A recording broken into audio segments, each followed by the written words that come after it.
అదే RTV app వార్తల్ని క్షణాల్లో చదివే అవకాశం ఉంటుంది. ఒక న్యూస్ పేపర్, ఒక టెలివిజన్ ఛానల్ మీ చేతుల్లో ఎప్పుడూ ఉంటాయి. స్వర్గీయ రాజీవ్ గాంధీ గారు బెరందుపూర్లో మానవ బాంబు ద్వారా చనిపోయిన తర్వాత నాటికి 30 సంవత్సరాలు అవుతా ఉంది. అక్కడి నుంచి మొదలైన ఈ రాజీవ్ గాంధీ సద్భావన యాత్ర వీరుభూమి వరకు తమిళనాడు, కర్ణాటక ఉండగా తెలంగాణ, ఆ తర్వాత ఉత్తరప్రదేశ్, మహారాష్ట్ర, ఉత్తరప్రదేశ్ నుంచి వీరుభూమి వరకు వెళ్తూ ఉంది.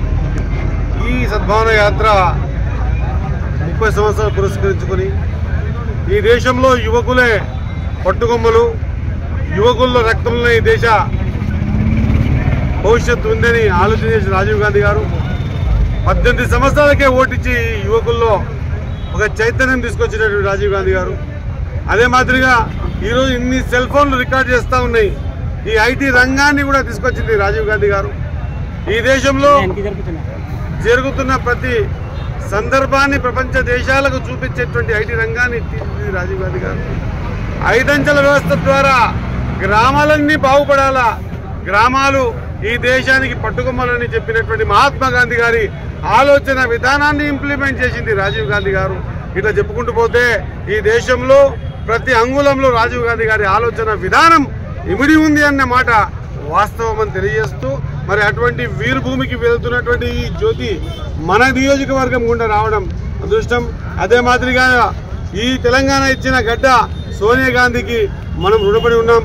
అదే మాదిరిగా రాహుల్ గాంధీ గారు కూడా పాదయాత్రలో భారత్ జోడో పేరు మీద ఈ దేశంలో అందరూ సమైక్యత ఉండాలా, భాయిచారా ఉండాలా, అందరూ కలిసిమెలిసి ఉండాలనే ఆలోచన విధానంతో ఏదైతే పాదయాత్ర చేసిరో ఆ పాదయాత్ర కూడా మన నియోజకవర్గం మీద పోవడం, మరి రాజీవ్ గాంధీ గారి సద్భావన యాత్ర కూడా మన నియోజకవర్గం కూడా పోవడం, మరి మనమందరం కూడా ఆయన ఆలోచన విధానాన్ని మనం పూర్తి స్థాయిలో ఈ దేశంలో ఇమిడి ఉందని తెలపడానికి మరి ఈ భావన యాత్ర ఈ ప్రాంతం కూడా తీసుకెళ్లేటువంటి కృషి చేసిన ప్రతి ఒక్కరు కూడా నా హృదయపూర్వక ధన్యవాదాలు తెలియజేసుకుంటూ, ఈ భావన యాత్ర ద్వారా ఈ దేశంలో ఆటంకాలు వద్దు, ఒకరి బాంబుల ద్వారా ఒకరి కోల్పోయినాం, రాజీవ్ గాంధీ గారి కోల్పోయినాం, అట్లా ఇంకెవరు కోల్పోవద్దనే ఉద్దేశంతో తీసుకున్న యాత్ర శాంతి యాత్ర.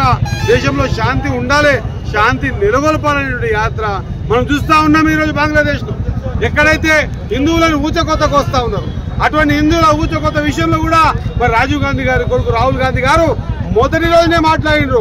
ఖచ్చితంగా మన హిందువులని కాపాడుకోవాలా, ఈ దేశంలో ఉన్నటువంటి హిందువులు అక్కడ బ్రతకడానికి వెళ్తే వాళ్ళని ఊచకోతకు వస్తానన్నటువంటి ఆలోచన విధానంలో ముందు ఉండాలా, అది ఇంప్లిమెంట్ చేయాలా, అది నిజమైనటువంటి దేశభక్తి అన్నమాట మరొకసారి గుర్తు చేసే విధంగా ఈ యాత్ర కొనసాగుతుంది. కాబట్టి ఈ యాత్రకు అందరం కూడా మక్కల్ నియోజకవర్గంలో పెద్ద ఎత్తున అందరూ కూడా కాంగ్రెస్ పార్టీ శ్రేణులు తరలి వచ్చి ఈ యాత్రని విజయవంతం చేయడానికి వచ్చినందుకు వారికి మరిన్ని వీడియోస్ కోసం ఛానల్ ని సబ్స్క్రైబ్ చేయండి, లేటెస్ట్ అప్డేట్స్ కోసం వాట్సాప్ ఛానల్ ని ఫాలో చేయండి అండ్ లింక్ డిస్క్రిప్షన్ లో ఉంది.